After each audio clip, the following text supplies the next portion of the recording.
નમસ્કાર વિદ્યાર્થી મિત્રો, બિલકુલ પરિવારમાંથી હું મહેશ્વર આજના વિડિયો લેક્ચરમાં આપનું હાર્દિક સ્વાગત કરું છું.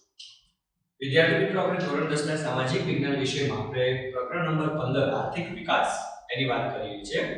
આગળના વિડિયોની અંદર આપણે વિદ્યાર્થી મિત્રો વાત કરીએ તો આર્થિક પ્રવૃત્તિ બિન આર્થિક પ્રવૃત્તિઓ વિશે વાત કરી હતી. આ ઉપરાંત ભારતીય અર્થકારણમાં જેનું માળખું છે એના વિશે વાત કરી હતી. ઉત્પાદનના સાધનો અને એની ફાળવણી છે એ કઈ આધારે કરવી એના વિશે આપણે વિસ્તૃત ચર્ચા કરી.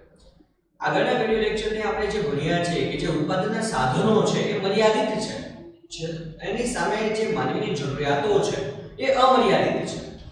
તો ખાસ ઉત્પાદનના સાધનોને ધ્યાનમાં રાખીને એની ફાળવણીને ધ્યાનમાં રાખીને વિશ્વના અલગ અલગ દેશોએ કેટલીક પદ્ધતિઓ છે એનો અમલ કર્યો છે. તો આજના વિડિયો લેક્ચરની અંદર આપણે વિદ્યાર્થી મિત્રો જે ઉત્પાદનના જે સાધનો છે એની ફાળવણી માટે વિશ્વના દેશોએ કઈ કઈ પદ્ધતિઓથી અભ્યાસ કર્યો એમાંનો આપણે અભ્યાસ કરવાનો છે. તો ચાલો વિદ્યાર્થી મિત્રો જોઈએ કે ઉત્પાદનના સાધનોની ફાળવણીની પદ્ધતિઓ. વિદ્યાર્થી મિત્રો, આજે આપણે જોઈએ છે કે દરેક દેશ એને વિકાસ કરવો છે. દરેક દેશ છે વિકાસ માટે પ્રયત્ન કરતો હોય છે. તો દરેક દેશોએ પોતાનો વિકાસ વધુમાં વધુ થાય એ હેતુસર અલગ અલગ પદ્ધતિઓ છે એનો ઉપયોગ કરીને એ પોતાના ઉત્પાદન છે કરતા હોય છે, એના ઉત્પાદનના સાધનોની ફાળવણી કરતા હોય છે. અત્યાર સુધીમાં આપણે વાત કરી કે ઉત્પાદનના મુખ્ય જે પદ્ધતિઓ છે એમાં બે મહત્વની પદ્ધતિઓ છે. એક બજાર પદ્ધતિ અને બીજી તો કે સમાજવાદી પદ્ધતિ.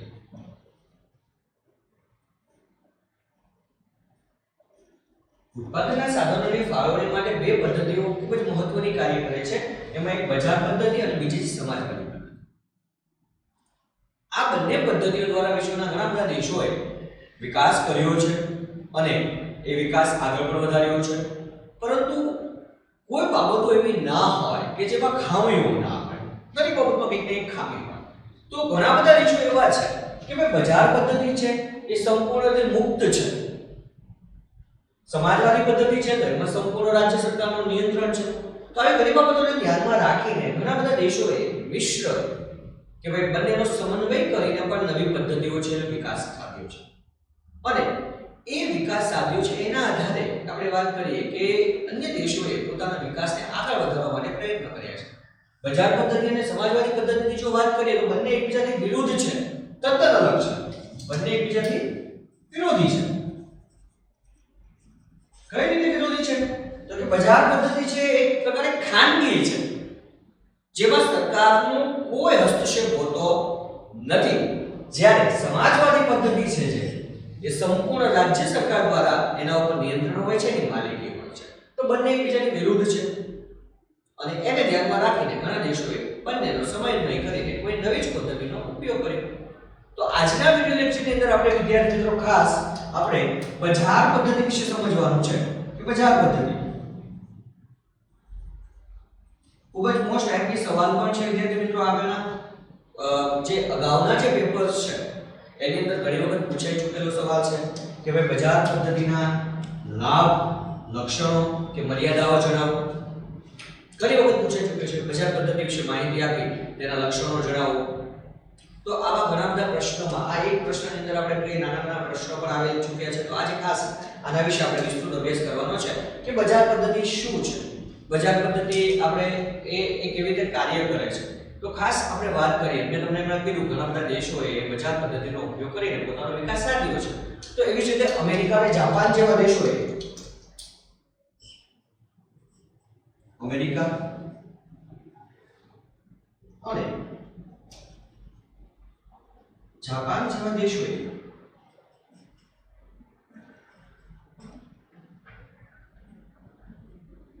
બજાર પદ્ધતિ દ્વારા વિકાસ સાધ્યો છે.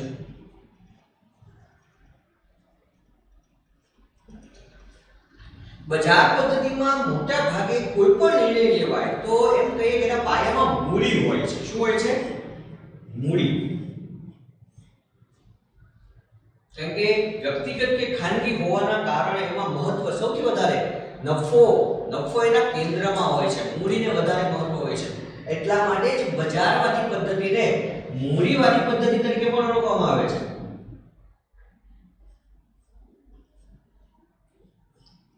ઘણી વખત પૂછાય વિદ્યાર્થી મિત્રો કે બજાર પદ્ધતિ નીચેનામાંથી કયા બીજા નામે ઓળખવામાં આવે છે? તો મૂડીવાદી પદ્ધતિ તરીકે પણ એને ઓળખવામાં આવે છે. ખૂબ જ મહત્વનું છે. મોટા ભાગે બજાર પદ્ધતિની અંદર આપણે વાત કરીએ તો એમાં જે કાંઈ ઉત્પાદનના સાધનોની જે ફાળવણી કરવામાં આવે છે, એ ઉત્પાદનના સાધનોની ફાળવણી છે એમાં મહત્વનું હોય ને તો એનો નફો હોય છે, નફા આધારિત હોય છે. જે સાધનો ફાળવવામાં આવે એમાં નફો વધુમાં વધુ કેમ પ્રાપ્ત થશે એને ધ્યાનમાં રાખીને જ ઉત્પાદનના સાધનોની ફાળવણી થતી હોય છે. બજારની અંદર કોઈ પણ આર્થિક નિર્ણયો લેવાતા હોય છે. ઉત્પાદન કેટલું કરવું, આ તમામ બાબતોના કેન્દ્ર સ્થાને જો આપણે વાત કરીએ તો નફાને ધ્યાનમાં રાખીને કરવામાં આવે કે વધારે ને વધારે નફો મળે એ રીતે જ આર્થિક નિર્ણયો લેવાતા હોય છે. ઘણા બધા ઉદ્યોગકારો છે, એ ઉદ્યોગોમાં જે મૂડીરોકાણ કરે છે એમાં કયા ઉદ્યોગમાં કેટલું મૂડીરોકાણ કરવું એ પણ શેના આધારે હોય છે? તો કે નફાના આધારે હોય છે. નફો જેમાં વધારે મળે એમાં મૂડીરોકાણ વધારે કરશે. આપણે વાત કરી ભાઈ જે કાંઈ રોકાણ થાય છે બધું જ નફાના આધારે થતું હોય છે, કારણ કે ઉદ્યોગપતિઓ છે એને વધારે ને વધારે નફો મેળવવા માટે પોતાના ઉદ્યોગો ચલાવતા હોય છે. કે બજારવાદી પદ્ધતિની અંદર મૂડીરોકાણ છે એ પણ નફાને ધ્યાનમાં રાખે છે. વધારે વાત કરીએ તો બજાર તંત્ર છે એની અંદર એમ કે સંપૂર્ણ મુક્ત હોય. એની અંદર રાજ્ય સરકારનો કોઈ હસ્તક્ષેપ હોતો નથી. રાજ્ય સરકાર કોઈ નિયંત્રણ ધરાવતી નથી, જેના કારણે બજારવાદી પદ્ધતિ છે એકદમ સ્વતંત્ર છે, સંપૂર્ણ મુક્ત છે. હા, બજારવાદી પદ્ધતિમાં સ્પર્ધા ખૂબ મહત્વનું કાર્ય કરતી હોય છે. ખાસ બજારવાદી પદ્ધતિમાં સ્પર્ધા વધુ જોવા મળે. આપણે એક સામાન્ય ઉદાહરણ લઈએ, કદાચ હું કોઈ વ્યવસાય કરતો હોઉં અને મારો મિત્ર હોય એ પણ એ જ વ્યવસાય કરતો હોય તો અમારા બંને વચ્ચે હરીફાઈ વધારે હોય. અમે બંને ખાનગી છીએ તો બંને વચ્ચે સ્પર્ધા છે ખૂબ જ મહત્વનું કામ કરે છે. જ્યારે બજાર તંત્રમાં સ્પર્ધા હોય છે ત્યારે દરેક ઉદ્યોગકાર, દરેક મૂડીરોકાણ કરનાર વ્યક્તિ છે એ વધારે ને વધારે નફો મેળવવા માટે શું કરશે? તો કે પોતાની કાર્યક્ષમતા ઊંચે લઈ જવાનું કાર્ય કરે છે. સમજાય છે વિદ્યાર્થી મિત્રો? આપણે વાત કરીએ મૂડીવાદી પદ્ધતિ છે, નફો વધારે જોઈએ. મેં તમને કીધું એમ સાધનોની ફાળવણી પણ શેના આધારે હોય છે?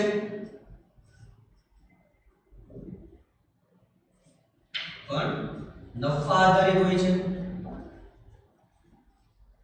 જો બધામાં નફો પ્રથમ છે,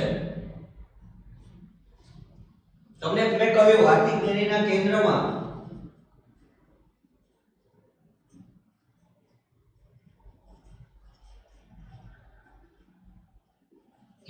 પણ શું છે? તો કે નફો છે.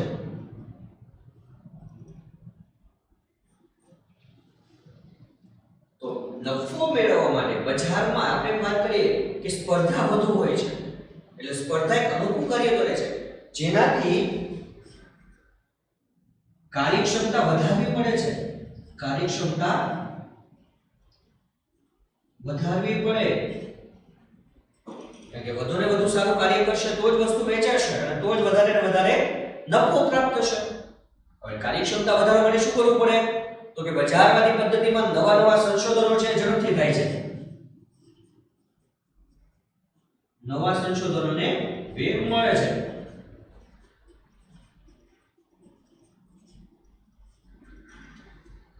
નવા સંશોધનો થશે જેના કારણે વસ્તુ છે વધારે ને વધારે સારી બનશે. વસ્તુની ગુણવત્તા છે વધારે ને વધારે સારી બનશે. આના કારણે જે દેશ છે એનો આર્થિક વિકાસ પણ ઝડપી બને છે. એટલે આવી રીતે કહીએ ને તો ખરેખર બજાર તંત્રમાં સ્પર્ધા કે હરીફાઈ છે ને એક અદ્રશ્ય હાથની જેમ કામ કરે છે. એના પર નિયંત્રણ રાખવાનું કામ કરે છે. નિયંત્રણ કઈ રીતે? ઘણા બધા વિદ્યાર્થીઓ પૂછે છે બજાર તંત્રમાં સ્પર્ધા ખૂબ સારી છે, નિયંત્રણ કેવી રીતે રાખે? કારણ કે જો વ્યક્તિ જે મૂડીરોકાણ કરનાર વ્યક્તિ છે, જે ઉદ્યોગપતિ છે, એ જો વસ્તુનું વધારે પડતું ઉત્પાદન કરી નાખશે અને નહીં વેચે તો સ્પર્ધામાં એની ગુણવત્તા ઓલા કરતા નબળી સાબિત થશે તો એને નુકસાન જાય, નફો પ્રાપ્ત થશે નહીં. એટલે ઉત્પાદન કરતા પહેલા એના ઉપર સ્પર્ધાના કારણે શું રહે છે? નિયંત્રણ રહે છે. અમુક મર્યાદિત પ્રમાણમાં જ ઉત્પાદન કરશે. તો આવી રીતે સ્પર્ધા છે એક અદૃશ્ય હાથની જેમ કામ કરે છે, બજારવાદી પદ્ધતિમાં નિયંત્રણ રાખવાનું કાર્ય કરે છે, જેના કારણે આપણે કહી શકાય કે રાજ્યનો કોઈ બજાર પદ્ધતિમાં રાજ્યનો કોઈ નિયંત્રણ નથી, એટલે કે એને બીજા નામથી પણ ઓળખવામાં આવે છે, જેને આપણે કહીએ છીએ મુક્ત અર્થતંત્ર. મુક્ત અર્થતંત્ર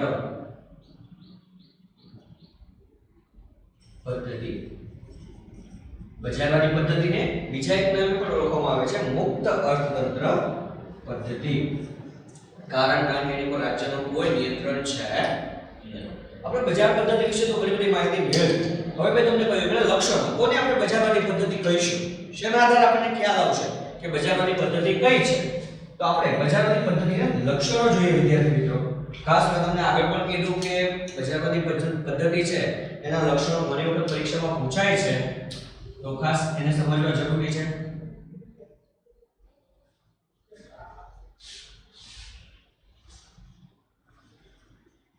બજારવાદી પદ્ધતિના લક્ષણો ખૂબ સરળ છે, જે ઉપર ભણી ગયા એ મુજબ જ છે. જે બજારવાદી પદ્ધતિની જો સમજ મેળવી લીધી ને તો એના લક્ષણો આવડી જાય, એમાં મુદ્દા ધારી લેવાના. પહેલો મુદ્દો જ કહીએ, મેં તમને કહ્યું કે બજારવાદી પદ્ધતિ છે એ કેવી છે? ખાનગી છે. એના ઉપર રાજ્ય સરકારનો કોઈ નિયંત્રણ છે નહીં. તો ચાલો આપણો પહેલો મુદ્દો જ બની ગયો.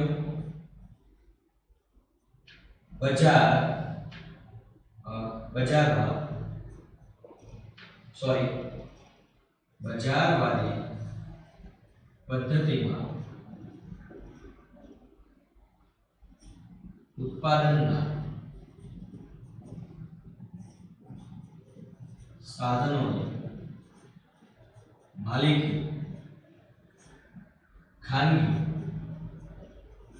કે વ્યક્તિગત હોય છે.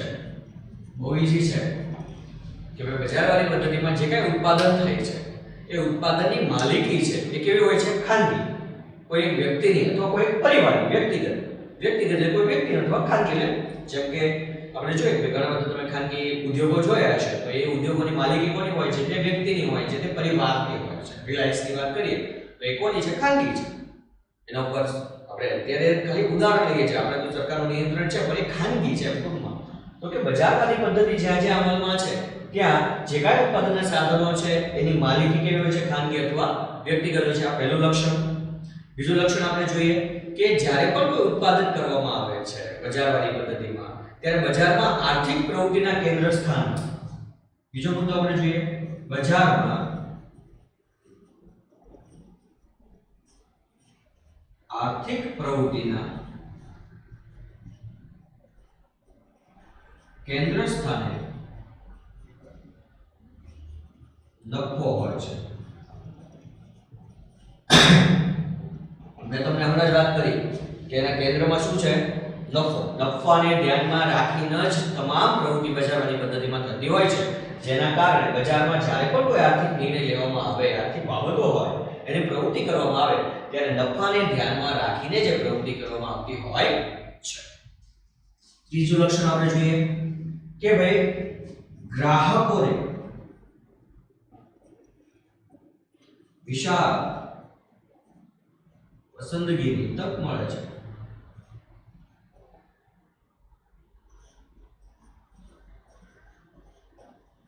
જુઓ, ખાનગી હોવાના કારણે બધા જ નફો મેળવવાનો પ્રયત્ન કરતા હોય છે, જેથી ગ્રાહકોને વિશાળ પસંદગીની તક મળે છે. આપણે બજારમાં જઈએ છીએ તો આપણે જોઈએ કે ભાઈ ખાનગી વસ્તુ હોય, કંપની હોય, તો એમાં એકને એક વસ્તુ ઘણી બધી કંપનીઓ બનાવતી હોય છે, કારણ કે સ્પર્ધા છે.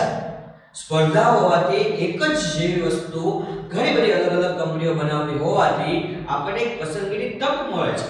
તો ખાસ જ્યાં જ્યાં બજારવાદી પદ્ધતિનો અમલ થઈ રહ્યો છે ત્યાં ગ્રાહકોને એક વિશાળ પસંદગીની તક મળે, પોતાને અનુરૂપ પસંદ કરેલી વસ્તુ છે એ પ્રાપ્ત કરી શકે છે. એના પછી આપણે વાત કરીએ કે ચોથું લક્ષણ, બજારવાદી પદ્ધતિમાં સરકારનો કોઈ હસ્તક્ષેપ હોતો નથી. આપણે આગળ જો વિદ્યાર્થી મિત્રો ચર્ચા કરી હતી કે સરકારનો કોઈ નિર્ણય આપણે કાર્યક્ષમતા વધે છે, સરકારનો કોઈ હસ્તક્ષેપ હોતો નથી, કારણ કે ખાનગી છે. કે સરકાર બજારવાદી પદ્ધતિમાં કોઈ પણ પ્રકારનું નિયંત્રણ ધરાવતી નથી. એના પછી પાંચમા મુદ્દાની વાત કરીએ કે બજારવાદી પદ્ધતિમાં આર્થિક નિર્ણયો છે. વિદ્યાર્થી મિત્રો, બજારવાદી પદ્ધતિમાં આર્થિક નિર્ણયો ભાવતંત્રને આધારિત હોય છે. આર્થિક નિર્ણય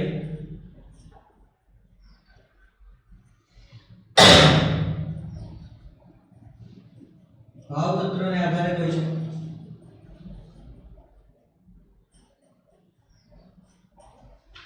જે કઈ આર્થિક નિર્ણયો લેવામાં આવે બધા જ ભાવતંત્રને ધ્યાનમાં રાખીને લેવામાં આવતા હોય છે. આ ઉપરાંત છઠ્ઠું લક્ષણ જોઈ લઈએ કે બજારવાદી પદ્ધતિમાં સાધનોની જે ફાળવણી થાય છે કે સાધનોની ફાળવણી ઉત્પાદનના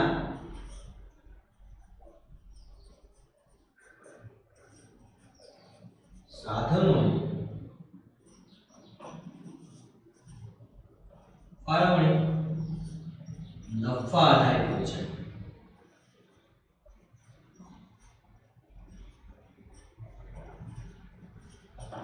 બજારવાદી પદ્ધતિમાં જ્યારે પણ કોઈ ઉત્પાદન કરવાનું હોય છે ત્યારે ઉત્પાદન માટે કેટલું સાધન ફાળવવું, એ સાધન કેટલા પ્રમાણમાં ક્યાં ફાળવવું, આ બધો જ નિર્ણય લેતા પહેલા શું જોવું પડે છે? એનો નફો જોવો પડે. વિદ્યાર્થી મિત્રો, ખાસ સામાન્ય વાત કરીએ કે મારે કદાચ કોઈ ઉદ્યોગ શરૂ કરવો હોય તો હું પહેલા શું વિચારીશ કે ભાઈ મારે નફો કેટલો કમાવવો છે કે જેથી કરીને હું એ પ્રમાણમાં એમાં સાધનોની ફાળવણી કરું. કે ભાઈ મારે વધારે ને વધારે નફો કમાવવો હોય તો મારે ઉત્પાદન વધારવું પડશે, મોટી જગ્યા રાખવી પડશે, બરાબર છે ને, વધારે કારીગરો રાખવા પડશે, મૂડી રોકાણ પણ એટલું જ વધારે કરવું પડશે જેથી મને વધારે ને વધારે નફો પ્રાપ્ત થાય. તો એ બજારવાદી પદ્ધતિમાં જે કાંઈ સાધનોની ફાળવણી કરવામાં આવે છે બધો જ નફાને ધ્યાનમાં રાખીને કરવામાં આવે છે. વિદ્યાર્થી મિત્રો, ખૂબ જ સહેલા છે કે એક તો બજારવાદી પદ્ધતિ છે એમાં બધા જ સાધનોની માલિકી કેવી હોય? ખાનગી અથવા વ્યક્તિગત હોય છે. તમામ આર્થિક પ્રવૃત્તિના કેન્દ્રમાં શું હોય છે? તો કે નફો હોય છે. ગ્રાહકોને વિશાળ પસંદગીની તક પ્રાપ્ત થાય છે. સરકારનો કોઈ હસ્તક્ષેપ નથી આ પદ્ધતિમાં. આર્થિક નિર્ણયો તમામ ભાવતંત્ર ધ્યાનમાં રાખીને લેવામાં આવે છે અને ઉત્પાદનના સાધનોની ફાળવણી છે એ શેના આધારે કરવામાં આવે છે? નફાને ધ્યાનમાં રાખીને કરવામાં આવે છે. આ પદ્ધતિથી લાભ કયા થાય? આ પદ્ધતિનો ઉપયોગ કરીને શું લાભ થશે એના વિશે વાત કરીએ વિદ્યાર્થી મિત્રો. આપણે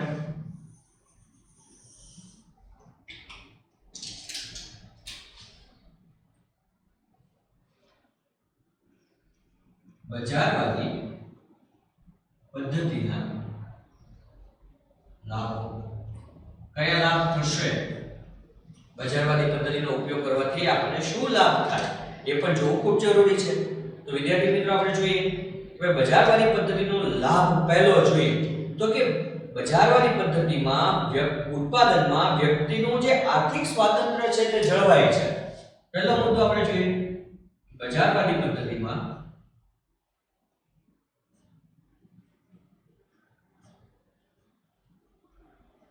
વ્યક્તિનું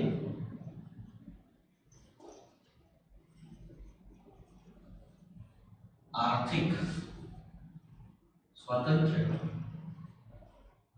જળવાય છે. એટલે કે વિદ્યાર્થી મિત્રો, જ્યારે બજારવાદી પદ્ધતિમાં જે કાંઈ ઉત્પાદન કરવાનું છે વ્યક્તિગત માલિકીનું અથવા ખાનગી હોવાથી કેટલું કરવું, કેટલા પ્રમાણમાં કરવું એ બધું જ વ્યક્તિ જાતે નક્કી કરતો હોય છે. જેના કારણે કોઈ વ્યક્તિ ઉપર આપણે કહીએ કે નિયંત્રણ હોતું નથી. એ કેટલો વિકાસ કરવા ઈચ્છે છે અને આર્થિક બાબતે આપણે કહીએ કે આર્થિક રીતે કેટલો આગળ વધવા માંગે છે એના પર કોઈ નિયંત્રણ નથી. એ સ્વતંત્ર છે. એનો આર્થિક સ્વાતંત્ર્ય, એ કેટલું ઉત્પાદન કરવું છે, કેટલા પ્રમાણમાં મૂડી રોકાણ કરવું છે, એ સ્વતંત્ર છે. તો બજારવાદી પદ્ધતિનો પહેલો લાભ છે કે જેમાં વ્યક્તિનું જે આર્થિક સ્વાતંત્ર્ય છે એ જળવાઈ રહે છે. બીજું લાભની આપણે વાત કરીએ. આપણે વાત કરી કે ભાઈ ઉત્પાદનના સાધનો છે નફાના આધારે એને ઉત્પાદનના સાધનો છે એ રોકવામાં આવે છે, ઉપયોગ કરવામાં આવે છે. તો ખાસ ઉત્પાદનના સાધનો છે નફાના ધ્યાનમાં રાખીને એની અંદર એનો ઉપયોગ કરવામાં આવતો હોવાથી બજારવાદી પદ્ધતિનો બીજો લાભ છે એ શું છે? તો કે ઉત્પાદનના સાધનોનો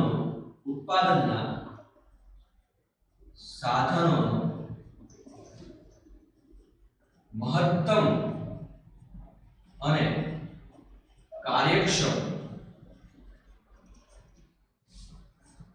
ઉપયોગ થાય છે. જો તો સ્વાભાવિક છે કે ઉત્પાદનના સાધનો છે ખાનગી છે, કેવા છે? ખાનગી. એટલે વધુમાં વધુ એમાંથી મહત્તમ વધારે ને વધારે એમાંથી ઉત્પાદન પ્રાપ્ત થાય એ રીતેનો ઉપયોગ થાય છે સાધનોનો. અને કાર્યક્ષમ, એનાથી બને એટલો એની જે ક્ષમતા છે એ ક્ષમતા મુજબ એની પાસેથી ઉપયોગ લઈ શકાય છે. એના પછીનો આપણે લાભ જોઈએ ત્રીજો કે જો મહત્તમ વધુમાં વધુ અને કાર્યક્ષમ ઉપયોગ થાય ઉત્પાદનના સાધનો, જો ઉત્પાદનના સાધનોનો વધારેમાં વધારે ઉપયોગ થશે તો ઉત્પાદન પર કેવું હાંસલ થશે? વધુ. તો કે ઉત્પાદન છે, ઉત્પાદન મહત્તમ પ્રમાણમાં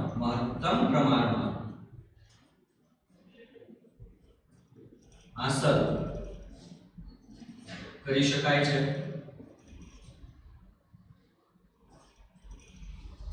કારણ કે જો આપણે ઉત્પાદનના સાધનોનો વધુમાં વધુ ઉપયોગ કરીશું તો ઉત્પાદન પણ વધારેમાં વધારે પ્રમાણમાં પ્રાપ્ત થવાનું છે. તો બજારવાળી પદ્ધતિનો આપણને એક લાભ થયો કે વધુ સાધનોનો ઉપયોગ કરશું તો ઉત્પાદન પણ કેવું થશે? વધારે જ થશે. આગળની વાત કરીએ ચોથો લાભ તો કે બજારવાળી પદ્ધતિમાં સતત સ્પર્ધા કાર્ય કરતી હોય છે. આપણે વાત કરી હતી. અને સ્પર્ધામાં ટકી રહેવા માટે સતત નવું કંઈક વિચારવું પડે, નવા પદ્ધતિઓ અમલમાં મૂકવી પડે, નવા સંશોધન કરવા પડે. તો બજારવાળી પદ્ધતિનો એક લાભ એ પણ છે કે સતત નવું વિચારવા માટે, સતત નવી રીતે ગુણવત્તા સુધારવા માટે, કાર્યક્ષમતા સુધારવા માટે નવા સંશોધન હાથ ધરવા પડે છે. નવા સંશોધન ને વેગ મળે છે. હવે નવા સંશોધનને વેગ મળે છે એમાં શું લાભ થયો છે? નવા સંશોધનને વેગ મળવાથી શું થશે? ઉત્પાદનના સાધનોનો વધુ પાછો ઉપયોગ કરી શકાશે અને વધારે ને વધારે ઉત્પાદન પ્રાપ્ત કરી શકાશે. જેટલું ઉત્પાદન વધુ પ્રાપ્ત થતા આર્થિક વિકાસને ગતિ મળે છે. આર્થિક વિકાસને ગતિ મળે છે, મતલબ આર્થિક વિકાસ આગળ વધે છે. નવા સંશોધન વિચારો વિદ્યાર્થી મિત્રો, જો જૂની પદ્ધતિ હજી કામ કરતી હોત તો નવા સંશોધન ન થયા હોત તો આજે આપણે એટલો વિકાસ સાધી શક્યા હોત. તો એવી જ રીતે કે ઉત્પાદનને વધારેમાં વધારે સારું બનાવવા માટે નવા સંશોધનો કરવા પડે છે. નવા સંશોધનને વેગ મળે છે અને નવા સંશોધનને વેગ મળતા દેશનો આર્થિક વિકાસ પણ ઝડપથી આગળ વધે છે. એના પછી આપણે લાભની વાત કરીએ કે સ્પર્ધા. મેં તમને કહ્યું તો સ્પર્ધા છે. નવા સંશોધન થાય તો શું થશે? તો કે ગ્રાહકોને સારામાં સારી વસ્તુ પ્રાપ્ત થાય, મતલબ વસ્તુની ગુણવત્તા શ્રેષ્ઠ બને છે. વસ્તુની ગુણવત્તા શ્રેષ્ઠ બને છે, મતલબ કે ગ્રાહકોને સારામાં સારી વસ્તુ પ્રાપ્ત થાય છે. આ બધા જ એના લાભ છે. ફરી એકવાર આપણે જોઈ લઈએ કે બજારવાળી પદ્ધતિ છે એના લાભ તો કે એમાં વ્યક્તિનું આર્થિક સ્વાતંત્ર્ય જળવાય છે. વ્યક્તિ પોતાની જાતે જ કેટલું ઉત્પાદન કરવું, કેટલા પ્રમાણમાં કરવું એ કરી શકે છે. બીજી વાત કરીએ કે ઉત્પાદનના સાધનોનો મહત્તમ અને કાર્યક્ષમ ઉપયોગ કરી શકાય છે, મતલબ વધુમાં વધુ ઉપયોગ લઈ શકાય છે. અને જ્યારે ઉત્પાદનના સાધનોનો વધુમાં વધુ ઉપયોગ થાય ત્યારે ઉત્પાદન પર કેવું થશે? વધારે ને વધારે પ્રાપ્ત કરી શકાય છે. વધારે ને વધારે ઉત્પાદન પ્રાપ્ત કરવા માટે આપણે શું કરશું? સતત નવા સંશોધન કરવા પડે. નવા સંશોધન થતા ફરીવાર ઉત્પાદન વધે છે. બજારમાં સ્પર્ધાની સામે ટકી રહેવા માટે નવા સંશોધન જરૂરી છે, જેનાથી દેશનો આર્થિક વિકાસ ઝડપી બને છે અને એના કારણે ગ્રાહકોને વસ્તુ સારામાં સારી મળે છે, જેથી આપણે કહી શકાય કે વસ્તુની ગુણવત્તા પણ બજારવાળી પદ્ધતિમાં શ્રેષ્ઠ બને છે. એના પછીનો મહત્વનો એક આપણે લક્ષણ બાબત જોઈ લઈએ તો કે બજારવાળી પદ્ધતિની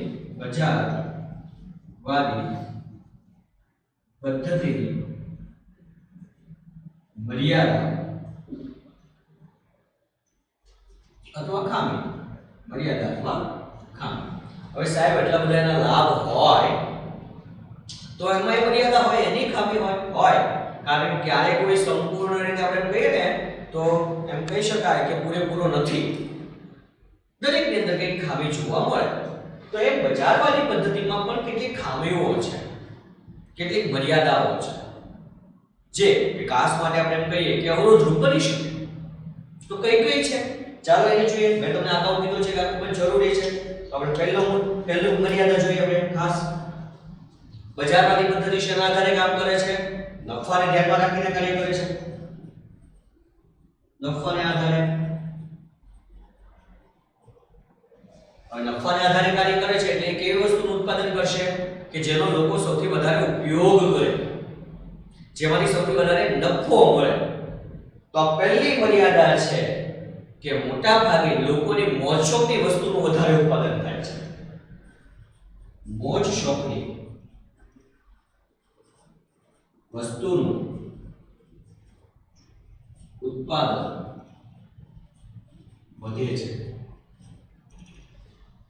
કે નફાને ધ્યાનમાં રાખીને ઉત્પાદન થતું હોવાથી મોટા ભાગે મોજ શોખની વસ્તુનું ઉત્પાદન વધારે થાય છે, જેના કારણે જે પ્રાથમિક જીવન જરૂરિયાતની વસ્તુઓ છે એના ઉપર પૂરતું ધ્યાન દેવામાં આવતું નથી.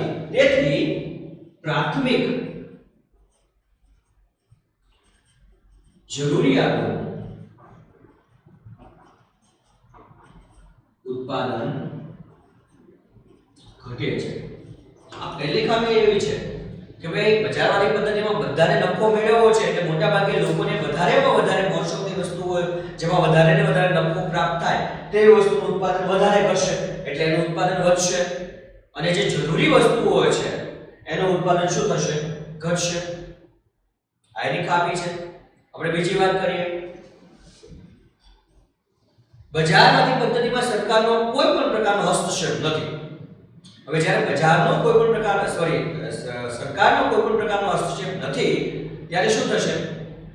વ્યક્તિ, ખાનગી વ્યક્તિ અથવા કોઈ સંસ્થા દ્વારા જ્યારે આ કોઈ ઉત્પાદન થશે ત્યારે એ વધારે ને વધારે ઉત્પાદન કરશે, વધારે ને વધારે વેચાશે તો વધારે વધારે નફો થશે. તો આવું જ્યારે વિચારસરણી ધરાવે છે ત્યારે કુદરતી સંપત્તિનો આડેધડ ઉપયોગ કરે છે. શું કરે છે? કુદરતી સંપત્તિનો આડેધડ ઉપયોગ કરે છે. તો બજારવાળી પદ્ધતિની એક ખામી છે કે જેના કારણે વધારે પડતા ઉત્પાદનથી જે કુદરતી સંપત્તિ છે એનો દુર્વ્યય થાય છે. કુદરતી સંપત્તિનો દુર્વ્યય થાય છે, મતલબ બગાડ થાય છે. બિનજરૂરી આપણે કીધું ને મોજ શોખની વસ્તુનું વધારે પડતું ઉત્પાદન થવાથી બિનજરૂરી ઉત્પાદન થાય તો કુદરતી સંપત્તિનું શું થશે? દુર્વ્યય થયો ને, બગાડ જ થયો ને. એના પછીની આપણે વાત કરીએ કે ખાસ આપણે અહીંયા વાત કરીએ કે સ્પર્ધા છે. બજારવાળી પદ્ધતિમાં શું છે? સ્પર્ધા. પણ આપણે જાણીએ છીએ કે બધા જ જે ગ્રાહકો છે શિક્ષિત નથી હોતા, બધાને બધા વિશે માહિતી હોતી નથી, જેના કારણે ગ્રાહકોની અજ્ઞાનતાના કારણે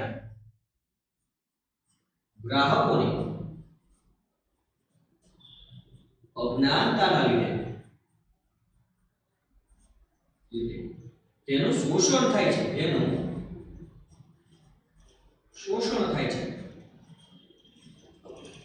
સાહેબ કઈ રીતે શોષણ થાય? આપણે એક સામાન્ય ઉદાહરણ લઈએ વિદ્યાર્થી મિત્રો, તમે બહુ ઝડપથી સમજી જશો કે આ એક બે કંપની છે, તમને ખબર હશે.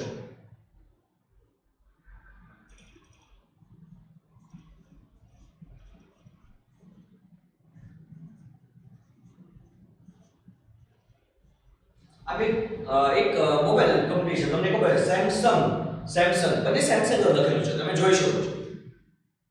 પણ આમાંથી સાચું કયું? જો કોઈને પૂછ્યું તો સ્પેલિંગની દ્રષ્ટિએ કહે છે સેમસંગ સાચું છે, સેમસંગ. પણ ઘણી વખત પૂરતું જ્ઞાન નથી હોતું, એના કારણે આ જે શબ્દ છે પહેલો છે સેમસંગ જે ખરેખર લખેલું છે એ ખોટું છે, ખરેખર આ સાચું છે. એટલે ઘણી વખત ડુપ્લિકેટ વસ્તુ છે એ પણ આપી દેવામાં આવતી હોય છે. તો ખાસ ગ્રાહકોની અજ્ઞાનતાના કારણે ઘણા બધા રેપર તમે જોયા હશે ચોકલેટ્સના, અને પેલી ડેરી મિલ્ક ચોકલેટ તમે ખાધા છે, તમે જોઈશું બાળકો ડેરી મિલ્ક જેવા કેટલાય અલગ અલગ ચોકલેટ્સ આવે, પણ બાળકોને ખબર નથી હોતી કે એમાંથી સાચી કઈ છે, ઓરિજિનલ કઈ છે. એટલે ઘણી વખત અલગ અલગ કંપનીની વસ્તુ ખરીદતા હોય છે. તો ખાસ ઘણી વખત એ પૈસા કિંમત પૂરી ચૂકવે છે, પરંતુ એની પાસે અજ્ઞાનતા છે, એના વિશે માહિતી હોતી નથી, જેના કારણે એનું શોષણ વધારે થતું હોય છે. આગળ આપણે વાત કરીએ એની ખામીની. ચોથી ખામી કે મોટા ભાગે બજારવાળી પદ્ધતિ છે એ વ્યક્તિગત હોય છે, એટલે જેનું વધારે વધારે વેચાશે, જેને વધારે વધારે નફો પ્રાપ્ત થશે, એની પાસે સંપત્તિ વધારે આવશે, એની આવક પણ કેવી છે? વધારે. તો બજારવાળી પદ્ધતિના કારણે આવક અને સંપત્તિનું કેન્દ્રીકરણ થાય છે. શું થાય છે? સંપત્તિ અને આવકનું કેન્દ્રીકરણ થાય છે, જેથી આવકની અસમાનતામાં વધારો થાય છે કે મોટાભાગે કોઈ એક વ્યક્તિ પાસે આવક અને સંપત્તિ વધી જાય, જેના કારણે અમીર વધુમાં વધુ અમીર બનશે અને ગરીબ વધુમાં વધુ ગરીબ બનશે. તો આ પણ એક મહત્વની ખામી છે. એના પછી આપણે વાત કરીએ છેલ્લી ખામી, બજાર પદ્ધતિની જો છેલ્લી ખામી જોઈએ તો કે બજારવાદી પદ્ધતિના કારણે શું વધે છે? ઇજારાશાહી. ઇજારાશાહી શબ્દ સમજી જઈએ. ઇજારાશાહી, ઇજારાશાહી એટલે એકાધિકાર, કોઈ એક વસ્તુ ઉપર કોઈ એક વ્યક્તિનો જ અધિકાર, એને કહેવાય ઇજારાશાહી. તો આપણે વાત કરીએ કે સામાન્ય અત્યારે અર્થમાં ઉદાહરણ તરીકે લઈએ, કોઈ એક કંપનીની વધારેમાં વધારે વસ્તુ વેચાતી હોય, એની સિવાય બીજું કોઈ બનાવતું જ ના હોય, મતલબ એ જે ભાવમાં વેચે એ જ ભાવમાં ખરીદવી પડશે, કારણ કે એની સામે બીજી વસ્તુ છે ને, તો માત્ર એ વસ્તુ ઉપર કોનો એકનો જ અધિકાર થયો, તો એ જે એકાધિકાર છે એને કહેવાય ઇજારાશાહી. તો બજારવાદી પદ્ધતિના કારણે ઇજારાશાહીનો ભય રહે છે. પછી વાત આપણે કરીએ તો કે આર્થિક અસ્થિરતા. આર્થિક અસ્થિરતા, જે આર્થિક વ્યવસ્થા છે એ સ્થિર રહી શકતી નથી. એના પછી મજૂરોનું શોષણ,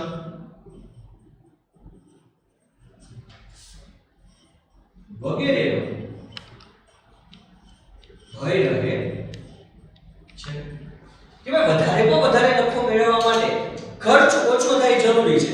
તો એ વધારે ને વધારે નફો મેળવવા માટે ઘણી વખત મજૂરોને પૂરતું ઉત્પાદનનું વળતર પ્રાપ્ત થતું નથી, મતલબ એને વળતર આપવામાં આવતું નથી. તો ખાસ બજારવાળી પદ્ધતિમાં આપણે વાત કરીએ તો કે ઇજારાશાહી વધી જવાની સંભાવના વધી જાય છે, આર્થિક સ્થિરતા જળવાતી નથી અને મજૂરોનું વધારેમાં વધારે શોષણ થવાનો ભય રહે છે. તો આ એની ખામી છે. આ જે ત્રણ મુદ્દાઓ આપણે અહીંયા વાત કરીએ કે આજના વિડિયો લેક્ચરની અંદર આપણે જે બજાર ઉત્પાદનના સાધનોની જે ફાળવણીની જે પદ્ધતિઓ છે એમાં સૌથી મહત્વની બે પદ્ધતિઓ છે, બજારવાદી પદ્ધતિ અને સમાજવાદી પદ્ધતિ. એમાં આપણે બજારવાદી પદ્ધતિ વિશે વિસ્તૃત અભ્યાસ કર્યો. બોર્ડની અંદર ઘણી વખત આ પ્રશ્ન પૂછાય છે કે બજારવાદી પદ્ધતિના અર્થ આપી તેના લક્ષણો જણાવો, તેના લાભ જણાવો અને તેની ખામીઓ જણાવો. તો આ જે પ્રશ્ન છે એ તમે એક બે વાર રિવિઝન કરો, ખૂબ જરૂરી છે, ત્યારે જ આપણે એને વ્યવસ્થિત સમજી શકીએ. અને એમ છતાં પણ જો તમને કદાચ કોઈ તકલીફ લાગે તો કોમેન્ટની અંદર જરૂર તમે એનો પ્રશ્ન મને કરજો, એટલે હું તમને એનો ચોક્કસ જવાબ આપીશ. આજનો વિડિયો લેક્ચર જો તમને ગમે તો તમે એને લાઈક કરો, શેર કરો અને સબસ્ક્રાઇબ કરો. ધન્યવાદ.